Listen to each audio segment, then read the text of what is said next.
Hello, everyone, and welcome to today's webinar talking through how user experience, employee experience, and client experience intersect to help power your firm's growth.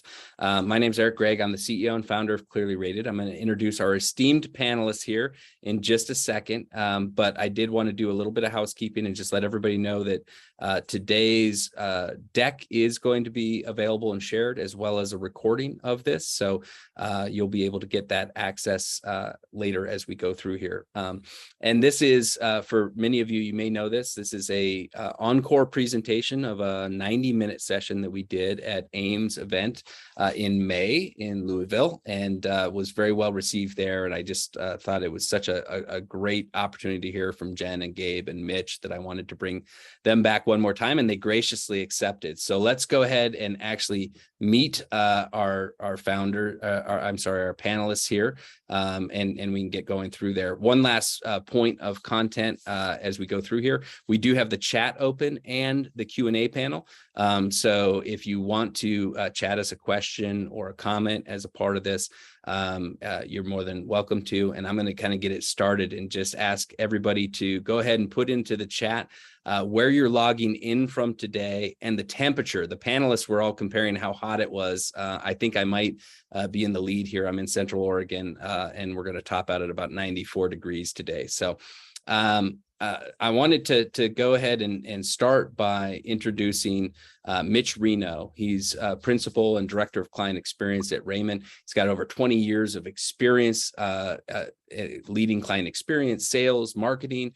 He's AAM board member. He's won many industry awards. And one of the things that I think I love most about Mitch is he's always willing to chat about and share his experiences around client experience and what Rehmann's learning there. So Mitch, welcome to the webinar today.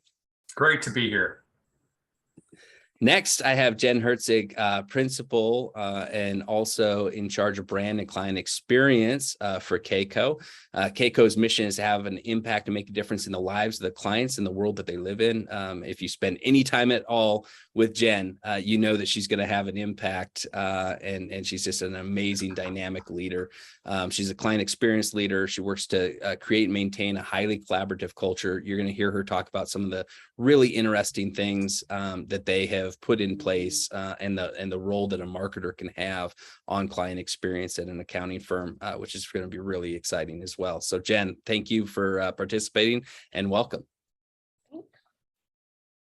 And last but certainly not least, I have Gabe, Director of Marketing for REDW. He is a growth-minded marketing and business development executive. He's actually, I don't even know, Gabe, if you know this, but you were literally the first person I met at my first AAM event that didn't immediately run away when you found out I was a vendor. So I appreciate that. I've always felt very positive towards you in that regard.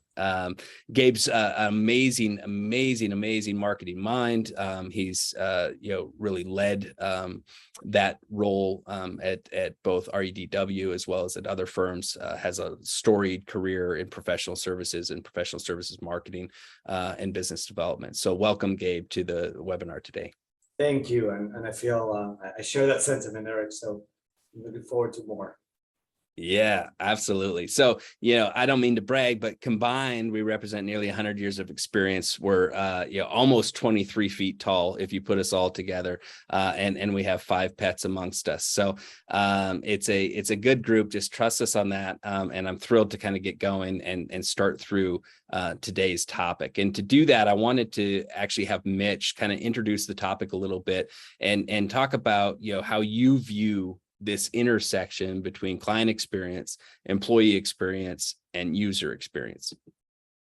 Well, absolutely. I think everybody who's on the call today is really passionate about trying to find ways to grow their practice, to engage clients in expanding those relationships, and really to drive long-term loyalty that will increase the client lifetime value of those relationships. And in the past, I think that the role of marketing maybe was narrow to really focusing on the beginning part of that process of acquiring the business. But today, marketers have the opportunity of really looking at the entire client journey and to look at experience from more than just one lens. You can look at it from the client's perspective and their experience. You can look at it from the employee's experience along that client journey and how they're interfacing.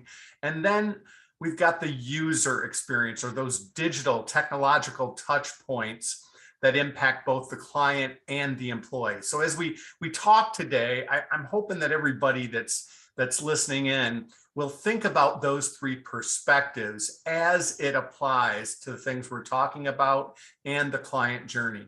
And if we look at the next slide, it's important to recognize that within our profession, this is probably a common way for you to begin thinking about the client journey or the client life cycle.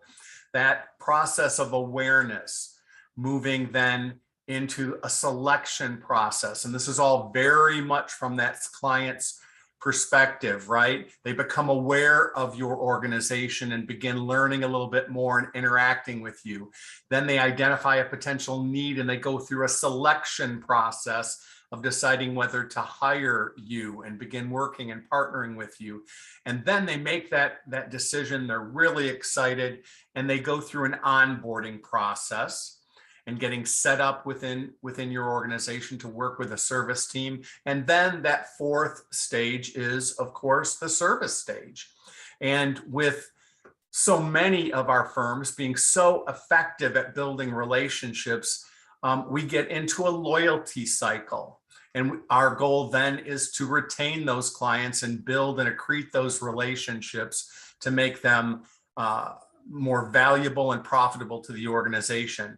And because we offer so many services, we really demonstrate this life cycle, not really in a linear process, but sort of this iterative process. Because once we go through a service cycle with the client, oftentimes we're introducing new ideas to them. They're experiencing new needs. They're going through that whole process again of becoming aware of something else we can help them with, of going through a selection process, of onboarding with that additional service team member and going through that service experience. So we encourage you as we go through this today to be thinking from those three perspectives of client experience, employee experience, and user experience, and to really look at this life cycle as we dig into each of these 5 different areas of the client journey. Yeah, thank you, Mitch. And one of the things that I think is kind of interesting is this even the marketer's role? I know we have marketers on this call today who are going to feel like, gosh, I have very little influence over this. I don't have that much that I can do with that.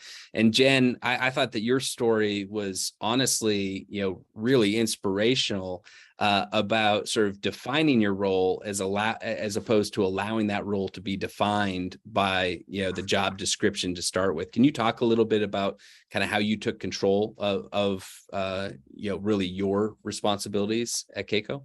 Yeah, so grew up traditionally in the marketing department at accounting firms, and I don't think that in my experience since coming to KCoe, like before that, I would have never thought that becoming a principal at an accounting firm was possible for someone operationally. And when I got here and expressed kind of like what would that look like for me if I wanted to be a principal, they said, you're not going to be having that chance if you're just, focused on marketing, because that's such top of the funnel. That's one area of our firm. And so when client experience started to be kind of, buzzwordy and was around in the role that kind of came up that we needed somebody to lead that, jumping into that role for me was so natural, because as marketers, we know our clients, we know our services. We're generally the intersection of all the knowledge that happens across the firm. And so, I'm sure most of us have buyer personas on our client groups. We know what their needs are. We know what their buying triggers are. We know so much about them. And so when you think about client experience, yes, our partners who interact with the client on a day-to-day basis know their client, but the marketers, that's our job to love and breathe that. And so when I took over into the client experience role, it wasn't just how are we getting them in at the top of the funnel when marketing and sales, it was then how are we bringing them into the firm through onboarding, which for us was non-existent, and then service. And so I spent a lot of time talking to our employees and said, if our goals as client experience is to create a seamless experience for our clients, what's getting in your way as the employee and the service provider to be able to provide that, and uncovered so much good information that everybody was so willing to share. And so I've spent a lot of my time working in the employee experience side of it and figuring how we can modify systems and processes to deliver a more seamless client experience. And then the loyalty phase, like Mitch said, is really working with our what we call value strategists to continue to deliver value to our clients. And so I got to work with the firm as a whole from end to end. And that's what really made the firm say, yeah, we would love you to come join our principal group, because now you're really impacting the end-to-end experience of our clients. And so, there's no job description written, and there probably is, I just didn't look for it, about what client experience means for professional services firms. In fact, I'm sure there are. But it was like, how can I take this and mold it into something that I'm good at and that has impact to the firm, and then prove that impact through some of our reporting and metrics. And it was just it all came together, and I'm just really excited about the opportunity to do that here, and for everybody else as marketers to look at it differently and take ownership of that role. Yeah, I think, when I look at what you've been able to accomplish there, it's really textbook, make yourself indispensable, right? And view through the lens of how you can add value, not just through the lens of what people are expecting the marketing role to provide. Mm-hmm. So let's jump in just to a little bit of data here. And then we'll talk to the panel. And of course, as we go through here, for those that are on the call, put in your questions for myself or the panelists, and we'll have a little break between each of these sections. So we're going to start with the awareness side of things. And I just pulled this from Gartner. We aren't going to have to think about this too terrible much here. But the whole point is that this is the typical buyer process that they've mapped out with their research. And you can kind of think that we're going to be able to engage, that they're going to reach out to us at that point. What we find is that it's actually much later in that. In fact, if you look at the research by Gartner, also other research has shown that the typical B2B buyer is almost 80% of the way towards making a decision before they ever reach out and engage with the firm that they're considering. So that means that from a marketing standpoint, we have to be influencing much earlier and across multiple platforms before we can ever really count on them sort of bringing us into that conversation. And so we also pulled together in the latest research that we did. ClearlyRated does a study each year with B2B buyers, and then we focus in on those that are buyers of accounting services. And what we found is, what are the top resources that you use? And it's different when they're creating a short list of potential firms. That's, they often are online. They're looking and kind of getting, ratings and looking at your activity as a firm. And then when it's kind of coming down into that top 2 to 3 firms, that's when they're starting to engage with the professionals at your firms. That's when, they're more influenced by testimonials or case studies, things along those lines. If you can show them your actual satisfaction of your existing clients, that makes a big difference at that stage in the process. And then finally, when they get down there, that's when those referrals are really coming in as a part of that. And we've seen kind of 2 paths. Either they start out with a referral and they look to see who else they should be including, or they start out looking at who they're including, and then they go to their market and say, okay, does anybody know any of these 2 or 3 firms that I'm considering? What are your experiences? So that service level, we'll talk more about that as we get there, matters a lot as well. But that's kind of the process that people go through. And then, Gabe actually asked me to put this in, and I think it makes a lot of sense, right? What it used to be is we were kind of in charge for awareness and interest, and now marketing is really influencing through that entire funnel. And Gabe, maybe you could talk just a little bit about, how you've actually seen that manifest and how that's different. Yeah, thanks, Eric. I think when I saw this, it kind of made sense. It is what we are experiencing every day. And, as we begin that journey with sales and trying to integrate this and really make this a, sort of that client journey, it is true that, we really need to be aware of what it is that we're controlling. And, like Eric said, and the research is showing us, we're really influencing the perception of our brand and our capabilities very early on. one of the things that we're essentially driving now is making sure that we are deconstructing almost every activity that is hitting any of these stages in a way that, we're not going for speed anymore as much as it is. Ultimately, that would be the goal. But really, in order CX, one thing I'm learning is that, yes, while speed is nice, I think what really needs to make sense is that you're being authentic and you're really building things in a way that the buyer is truly buying. And that is not the way we used to do business. As a marketing team, we have been putting out messages and activities in a way that perhaps were not warranted, perhaps that we're not responding to a specific need. But it is true that, this is really changing. It's changing the dialogue, and, we're all about engagement, and you really cannot speed that up unless you're thoughtful, methodical, and really authentic about how each of these, stages you're addressing. And then when sales comes in, which is now, you can see at the very bottom of the funnel, there's got to be that continuity of an experience, and it truly is an experience. I'm actually in the midst of trying to fill the first sales position in marketing as an extension of the marketing team. And part of the reason why I'm struggling to fill it is because there's a lack of understanding in the way sales needs to operate at that stage, and really needs to be connected, understanding all of the stages from a digital perspective and how the market is responding to interactivity with your brand. Yeah, that's a really good point. And, I thought it'd be kind of nice to have you jump into, the UX. I know that you've done a lot of work at the firm, and maybe talk a little bit about how UX impacts clients at the awareness phase in your experience. Yeah, and what you're seeing on this slide is essentially what we learned from research. Excuse me. We learned, from client interviews that they look to us for this in these 4 areas: relief, extended team growth, and ease of decision making. Those are essentially is what guides our CX standards as we go to market. Everything that we do in the way of activities now, we're trying to build those in as we go through the brand refresh, which will be hopefully up and running mid-September, maybe a little later. You will see that this 4 demand profiles are reflected in every communication that we put out there.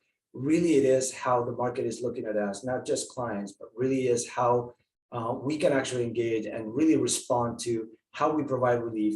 And one of the things that we're doing is really emphasizing these 4 areas in surveys and everything else that we do outside of the CX, effort that we're putting forth right now. But everything feeds back to: are we addressing these points?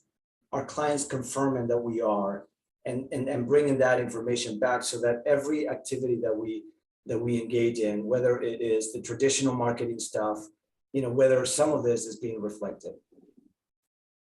Yeah, that makes a ton of sense. And I love in there that you talk about the relief piece. I think that's such a, one thing that I see when I look at this, I see a lot of the emotion, right? And it's a business transaction for those that are experts in this field and that are taking people through it.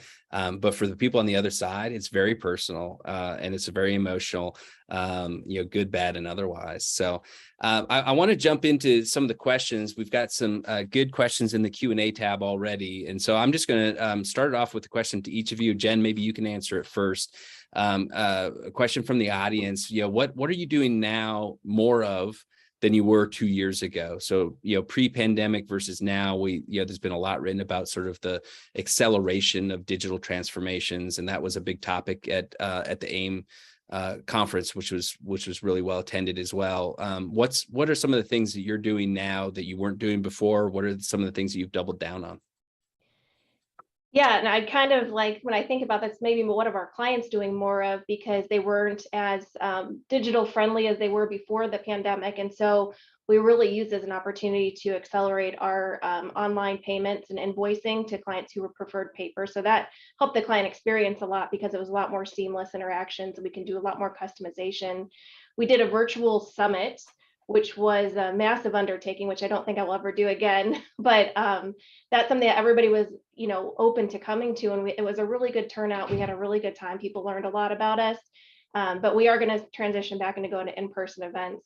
But we had Zoom webinars almost every week when the pandemic was going on because of the payment protection program and how we could help our clients. And we created the cool part of that was we were able to create a clients only talk and access. And so we created some exclusivity for just our clients. And we've been using that now in some of our sales pitches. Like if you're a client of KCoe's, you get special access to this and you get first rights to get someone to help you with X, Y, and Z. So I don't know if it's doing more of or less of, but our clients are more open to working with us digitally. And when I started my client experience journey, it was right when that was happening. And I was intending to go see clients in person, which would have taken a long time because we're border to border, coast to coast. And I got to click through a bunch of interviews in a shorter time frame. So lots of good stuff that happened. But I think after all this, face to face is something you just can't replace. So we're going to be more hybrid on that. Yeah, that makes sense. Mitch, what about you?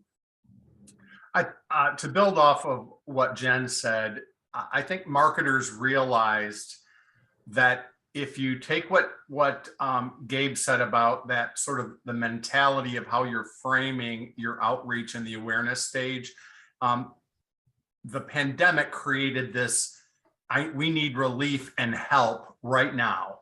And so we knew exactly where all the pain points were, and we accelerated the use of digital to get to clients quicker and faster. And what's most important to remember about that is that it's all based on understanding the core need of the client or prospect group. So if you truly understand them, and if you truly know what they need next and can address that, your ability to reach a huge audience quickly and generate a ton of soft leads really creates an incredible opportunity for your firm to build and grow its business with the right fit clients that you really want to grow with.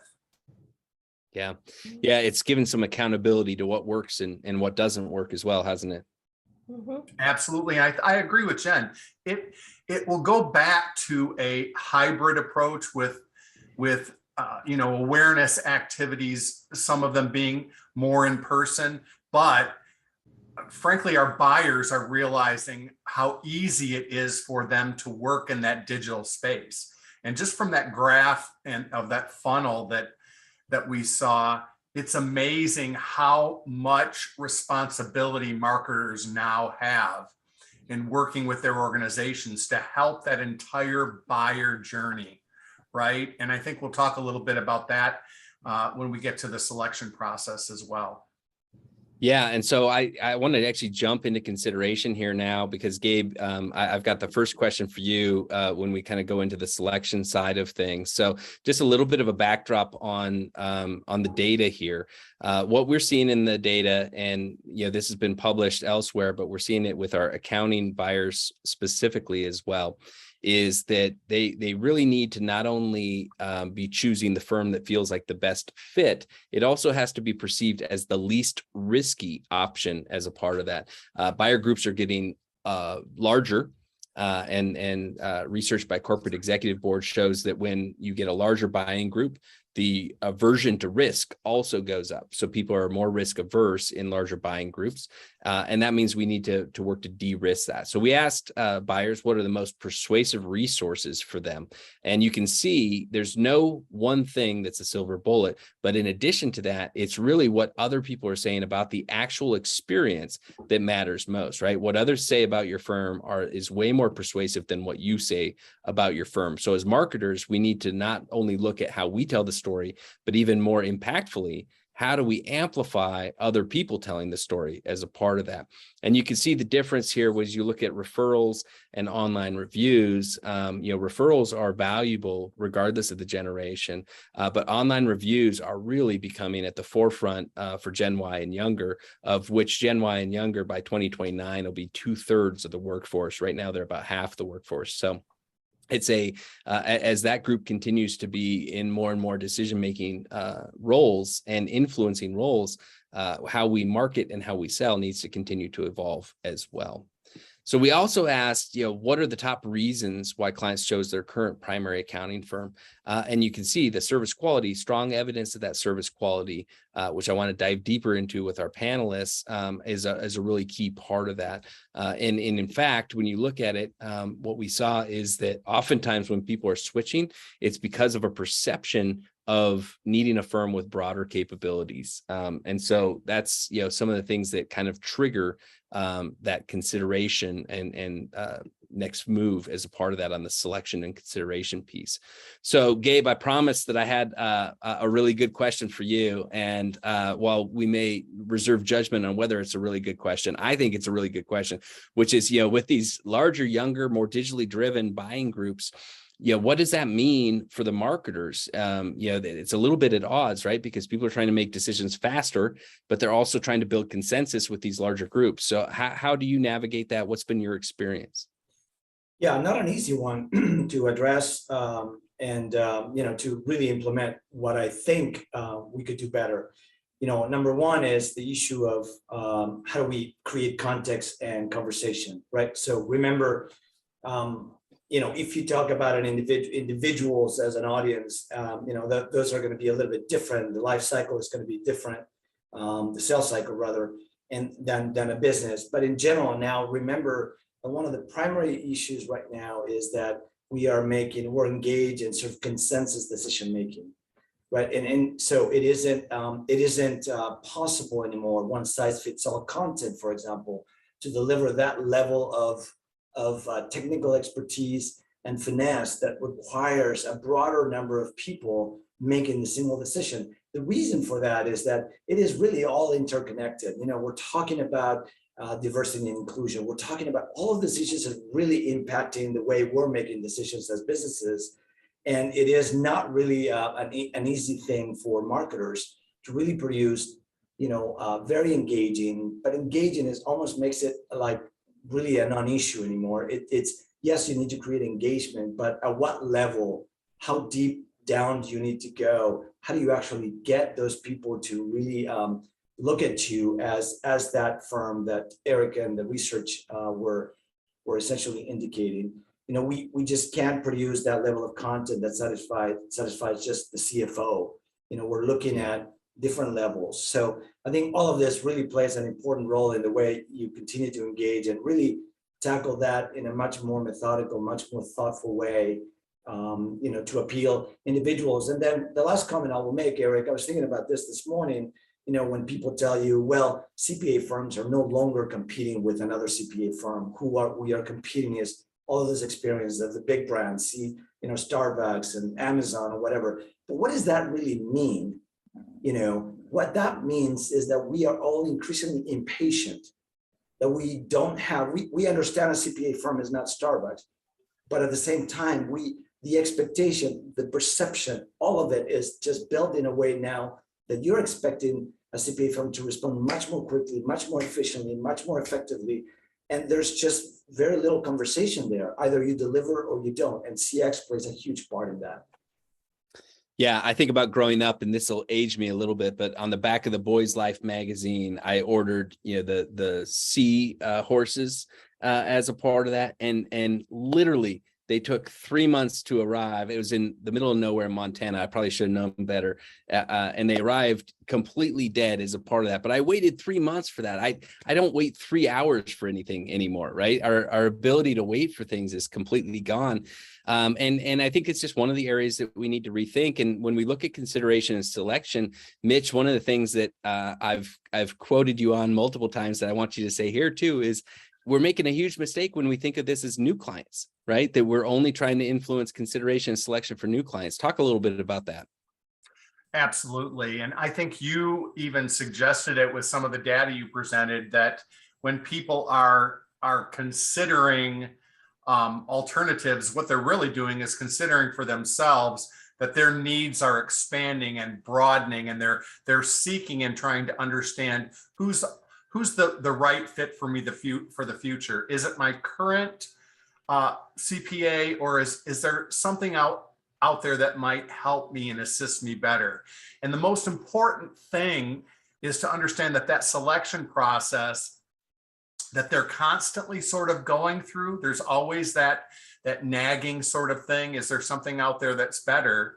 The only way to combat that is to truly be listening to them and understanding where they are and understanding how to help them with what's next, with what future needs that they have. And if we're doing a good job of listening and understanding, we are going to be communicating and being proactive about the right things, which will help guide that entire part of the selection journey for your client, so that they are constantly aware that you are thinking about their future and that you're helping them think about what's next and going through that selection process. Yeah, I love that. I think that makes so much sense. Jen, some of the things that you've said in the past when we've talked about sort of de-risking and how at KCoe you work to kind of de-risk that decision and be, a really low risk option for a new client. Talk a little bit about some of the things that you've seen work there. There's a lot of things. One of the most basic ones is we have a clause in all of our service agreements that said if someone's not satisfied, they can have their money back. So, I mean, if that's one way, if your firm's willing to put that on the table, that eliminates a lot of risk. I think a lot of the confidence that comes across in our buying cycle here is we have industry experts, and we're not just talking about accountants that we've made industry experts. Like in our industries, we have, farm and agriculture, and a lot of our employees grew up on a farm or around a farm. And so the risk there is that you're talking to someone like you. And I think people buy from people they know, like, and trust because they're generally like themselves. And we just have a bunch of people who are just really down to earth, have grown up in industries. We hire people who are not accountants to come from industries that we serve so we can get expertise. And so I think the de-risk is really like, we get you, we understand you from a truly intimate level. And if what we're doing for you isn't aligning with what your expectations are, you can have your money back. And I think you'd be hard pressed to find a lot of no's in that sales cycle. Yeah, it's I had it described to me at one point when we first started in the industry is that, hey, you speak accounting, but you speak it with a pretty heavy accent. And, it's almost like, you're talking about translators in some ways, right? Somebody that can speak to the financial aspect of it, but actually knows the industry. And that's very comforting for somebody to feel like, okay, this person understands what I'm going through, right? Yep, absolutely. Wow. Well, let's keep moving forward here and talk onboarding. And Gabe, why don't you start a little bit here on the onboarding, because you guys have done a lot of work here. And why don't you just walk through a few of the things that you put together to share with the group? Sure. One of the things that we immediately identified, when we started this journey was, I guess what onboarding was telling us was that we were not doing a very good job, especially on clients that were using multiple services of the firm, and we were putting them through a very rigorous but yet very inefficient process. And the reality was that surveys were showing us that the onboarding process wasn't really confirming their decision to work with us, and that is a huge miss, a huge opportunity here. So the goal was to really create a more uniform approach of, bringing, in this case, right now, we're still testing this out, but, it's all focused on brand new clients or returning clients that have been, for one reason or another, they left and they're coming back, maybe 3 or 4 years, they've been, without any sort of significant interaction with us. And so we put them through a similar process, but we created something very simple. We call it the Welcome Kit.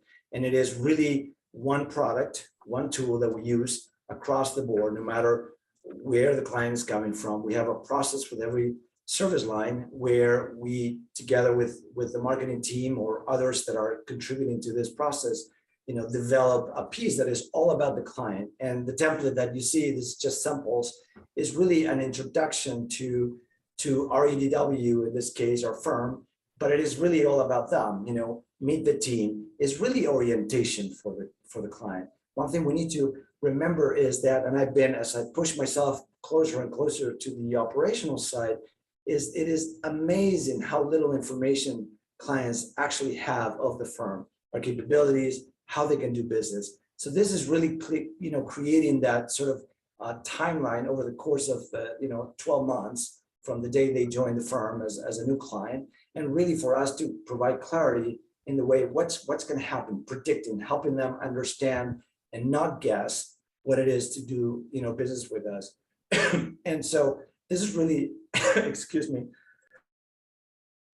and this is really a way to clarify the process, to ensure that we are accountable, and also to ensure that the best way they can actually get the most value from the firm is by really collaborating with us from day one.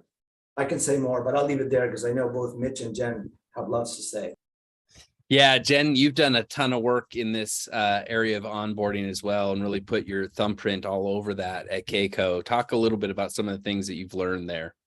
Yeah, I think that was our biggest friction point when doing interviews with clients, because we realized that, sales was doing a good job and service is doing a good job. But when it comes to a new client, sales wasn't particularly communicating to the service team what they had learned during the sales process.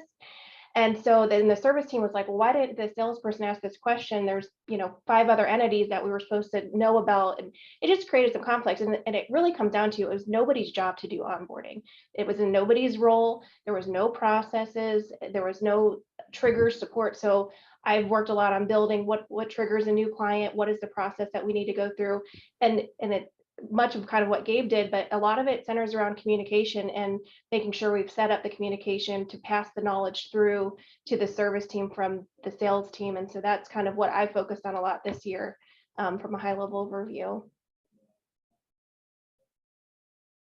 And Mitch, maybe you could talk a little bit, about how to architect that process. And I feel like, there's not an area of the client experience journey that you haven't really spent a lot of time diving into, including onboarding. So talk a little bit about, how you kind of deliver those consistently remarkable experiences at scale.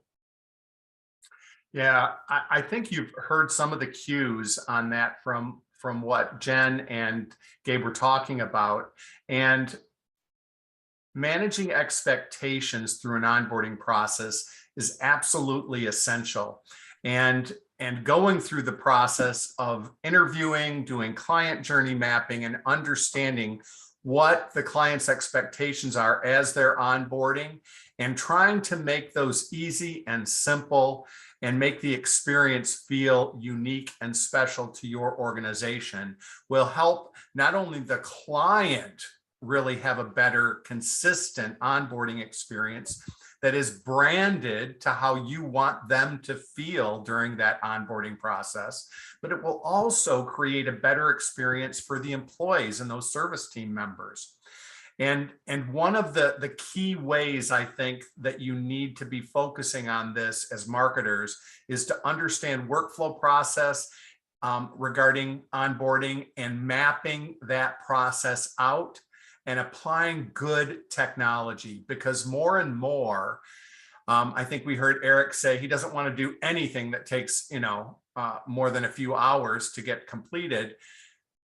Our clients want things to be efficient and simple and easy. That's part of the whole feeling great about it. So if you can map out what that onboarding experience is going to look like and how it can be elevated and different, and apply technology that will make it efficient and simple, help your team see where the process is and know what to do to create consistent quality experiences, and also perhaps use technology to make it easier for the client to get onboarded, you're going to be way ahead of the game. Yeah, I think you're exactly right. This is where the technology can actually not dehumanize it, but create more space for the human connection, right? That we're spending our time on the things that really matter. Absolutely. All right, so let's talk service here. This is one of my favorite areas here. And so we measure Net Promoter Score, and this is just the willingness to recommend your primary accounting firm. And so what we see is it's actually gone up through the pandemic pretty significantly. Accounting firms and principals and service providers at firms have actually really done a good job of moving forward as a part of that. You can see, the average for the industry is still below, 50, which is considered to be exceptional, still well below 70, which is considered to be world class. There are plenty of people that are up in those high levels. In fact, the program that we run to recognize the top service providers in the space, whether it be for client service or for internal employee experience, the average for the client score there is 84. So really well above world class there. So there's quite a discrepancy from firm to firm as to how they're able to deliver on those consistently remarkable experiences. So, when we asked accounting clients, what are their wish lists? What do they wish would be different as a part of that? And I thought the responses were actually pretty interesting here. You see things, obviously reduce cost. Everybody, if they could get the same experience at pay less, would do that. But right close to that is that improved technology, which is that UX piece of it. Things like better customer service, which is directly in play with the CX. And then, go down a little bit further, but still within that top 10, maintaining the same key contacts, which I know is a big area of emphasis right now for a lot of accounting firms as they face sort of our industry's little slice of the great resignation or the great reshuffling, or however anybody wants to talk about it. But essentially a lot of people leaving. Now, service is going to be a question of, not if there's ever going to be a service related issue, but when. And in fact, in the last year, about 1 in 5 have experienced some sort of a service related issue. Close to that same amount, if they did experience an issue, won't ever tell you or the firm. But 3 in 4 will tell somebody else. And so we have to find ways to ensure that we're delivering that consistent service experience. And that's one of the key areas that, obviously I love to live in. But Gabe, when we last talked about this, what I loved about it was your honesty to say, man, this is the part of this journey that gives me the most heartburn because I have the least control over it. And it's the most important thing. So talk a little bit about that and how as a marketer, you can influence this, even if you can't fully control it. So true. I love the topic. It does give me a lot of heartburn, and that is because, marketers like control and we can't have it. What you realize very quickly is that, as you move closer to the operation side of the business, really that continuity of CX that we created from the very first interaction with the client needs to stay there. And what you soon realize is that that's really not what's happening. And so there's a disruption in that experience that you created. And, it is fair to say that really here's an opportunity for you to really listen. And I think Mitch speaks to this all the time, not just to clients, but listen to your own team, really understand their pain points and how do you address those? Because really at the end of the day, you can't do this on your own. We have this machine that has been successful. In this case, maybe being successful isn't a good thing because, well, if it's not broken, don't fix it, right? So the opportunity is enormous in terms of how we can align some of the CX standards that we now are building into how we deliver. One simple conversation I've been having that I think is actually starting to get some traction is that, more often than not, we'll focus on new business development. And what I'm actually just changing the conversation is I think what we need more of is greater or more training in account management, really, because CX is all about account management and sales is really a byproduct of that. You manage clients very well and efficiently and they love you for it.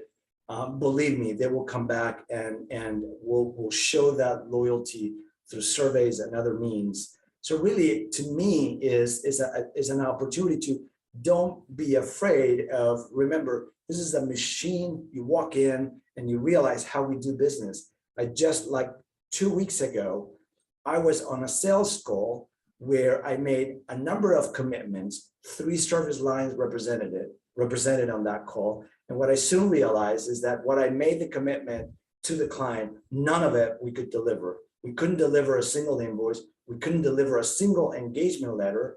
We couldn't deliver, even questions as a single proposal. So none of what I promised was delivered, and yet we still landed the engagement. But you see the problem there, right? So I'll leave it there. I think you get the point.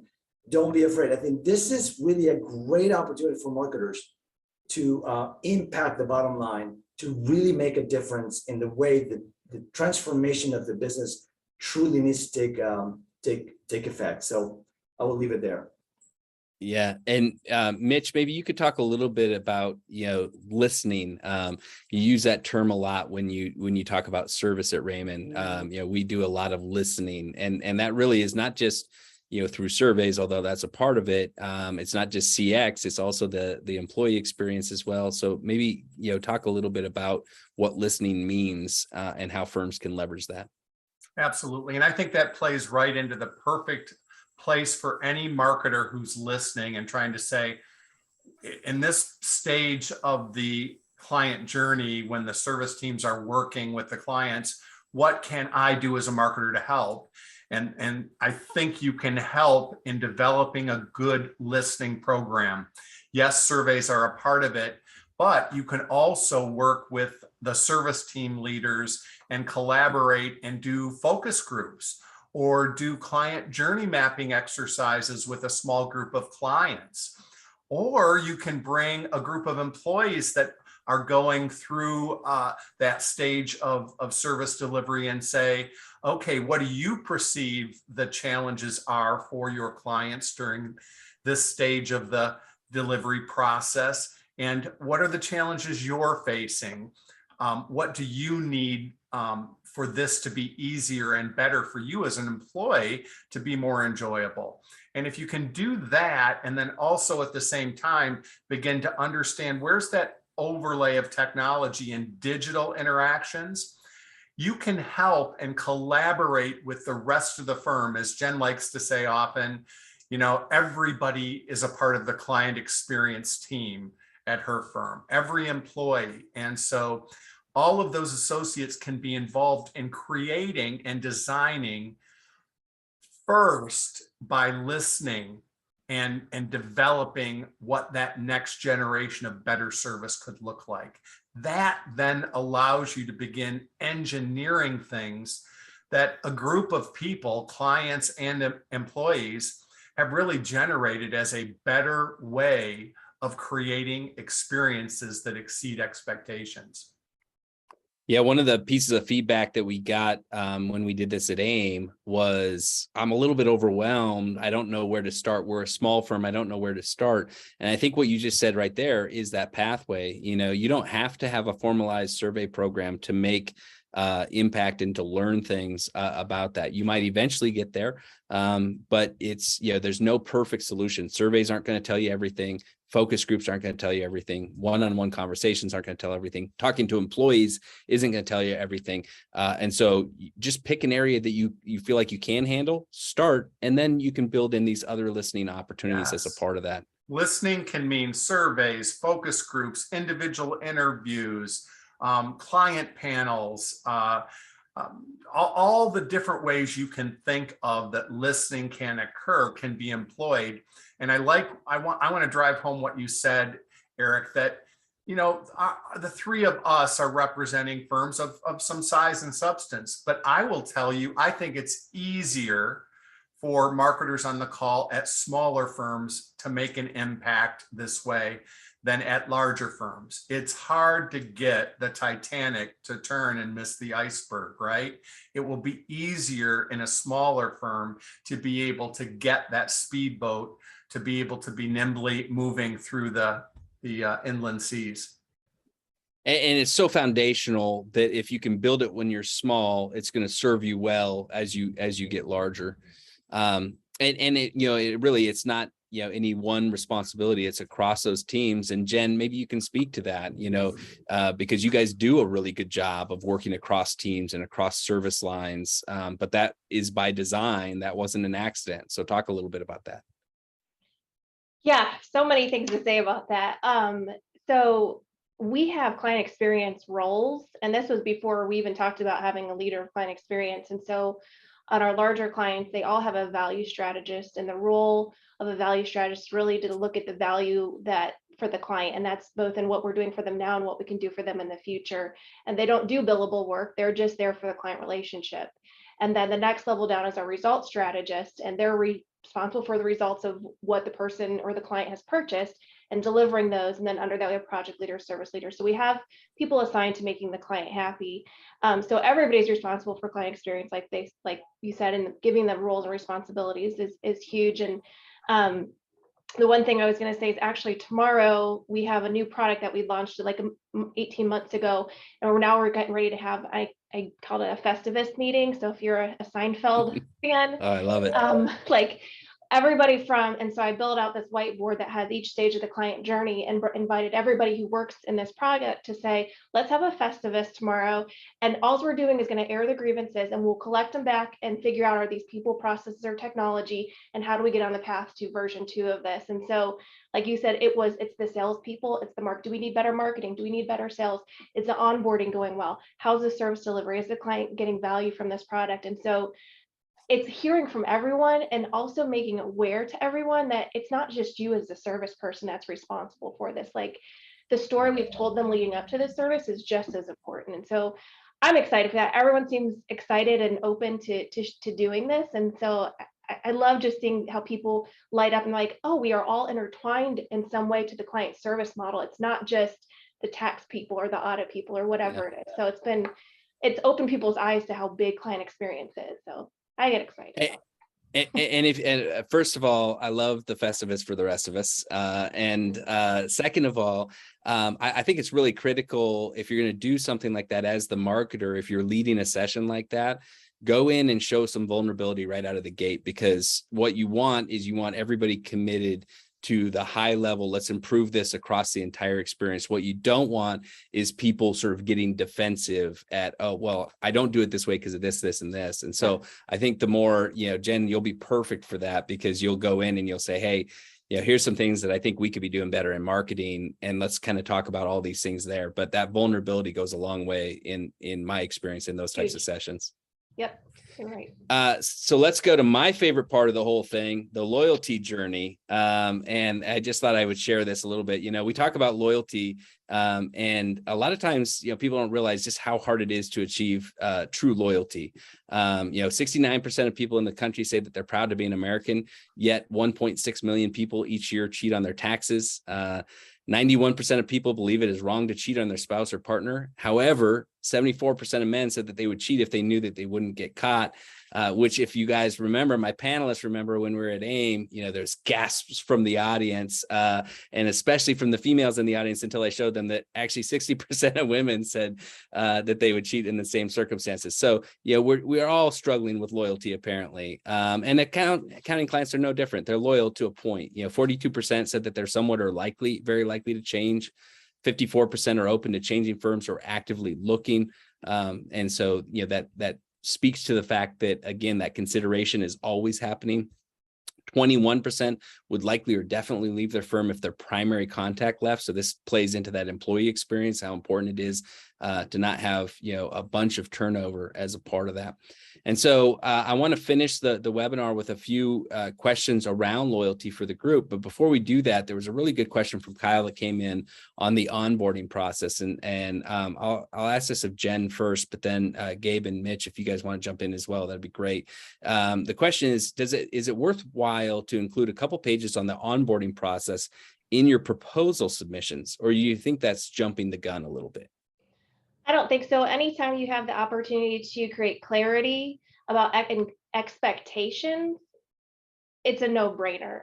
And that's where so much of it doesn't happen. And when we were at a different conference, kind of talking about the same thing, somebody in the audience said, and we also tell our clients what not negative, but what might be challenging during this experience, and being very upfront with it. And that's something that I've kind of taken back and said, yeah, in this product that we're trying to get people to get into, the onboarding is rigorous and it can make you want to pull your hair out. But saying that early and saying, here's where we have, this creates some stress points, but once we get through it, here's the other side. So painting that whole picture, if people know there's going to be parts that are hard, but you've told them that, they're more likely to accept that and be on board with it, because they know you're planning for it. So great question. And anytime you can be transparent and clear about what's to come, it's huge. I couldn't agree more. I would just simply say that, yes, remember, our job is to demonstrate how we could make life easier. And that is just one aspect of how you can demonstrate that. Really, we have that process in place. Yeah. Mitch, it looked like you were in agreement as well. So I'm just going to add one point to that, which is in the survey process, the most painful thing for our clients, and you all, if you're running surveys, know this to be true, is to pull together that contact list and make sure that you're surveying the right people. And so recognizing that as part of the pain process, we can't really impact that.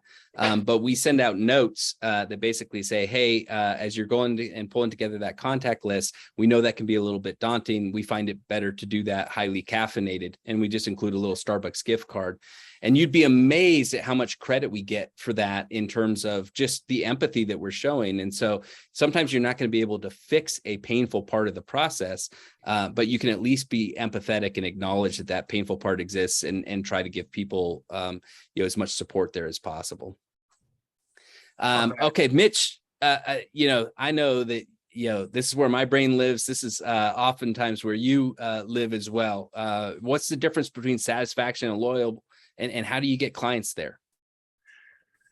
One of my favorite books is The Effortless Experience. I encourage people to take a read or listen to that. And in that book, they talk a little bit about satisfaction and loyalty. And one of the things they remind us is that and they base this on a small research study with 77,000 people globally. Okay, Gartner and CEB did this. And they said that clients want you to just gently exceed the expectations that were agreed to. And they want the process to be easy. So that's how we can meet and create satisfaction. But to create loyalty, they said that you need to go beyond it. And going beyond it in our profession is about understanding what's next, listening and understanding from the client where they're headed, and then helping advise and surprise them on what those next parts of the journey are going to be and how you can help them achieve their goals. If you're focusing on what's next and how to help, you're going to drive and create loyalty. Yeah. So we have time for one more question. I'm going to direct this one, Jen, to you. Loyalty is an outcome that we create, but we also have to capture loyalty. So if we've done a great job and we've made ourselves referable, we've earned that with the experience that we've delivered.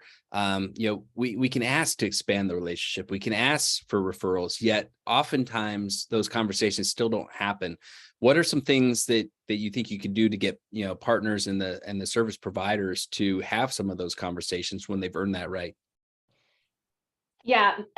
So that's a big thing about knowing whose role it is. And so really that value strategist who's operating at that higher level too, like we do training and asking for referrals, and we also track and monitor in our Dynamics CRM system and report on that. But it's really telling people how to ask for that and doing the training, but then whose role is that? So not everybody feels overwhelmed with it too. So we do the training and then we know whose role that is to make the ask. And so just like anything, clarity and expectation, communication equals results. And so that's kind of where I think traditionally we think everybody's a salesperson, everybody should be asking for referrals. And quite frankly, that's not true. And it eases some tension for some people too, to know like, okay, I know that the account relationship manager is going to be recharged of that. So if I do a good job, I'm feeding him to the likelihood that they'll say yes to referral. So education, roles, and expectations. Yeah, I love that. And, I'll just leave the group with this. It's scary to ask a question like, for a referral, if you don't know 100% that where you stand with that client. And so that's a really good use of, when you get those 9s and 10s on your surveys, that is somebody telling you that you've earned the right to ask that question and have that conversation. And it's a lot less scary if you know going in that client just rated you really high. And so, that's a nice place to sort of dovetail in some of these things as a part of that.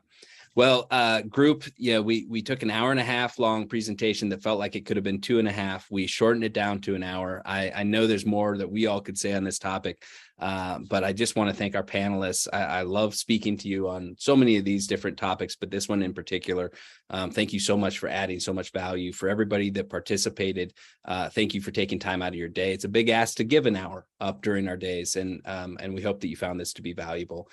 With that, thank you so much. We'll follow up with the recording and the slide deck. If we didn't get to your question, reach out to us individually, and we're happy to answer those then.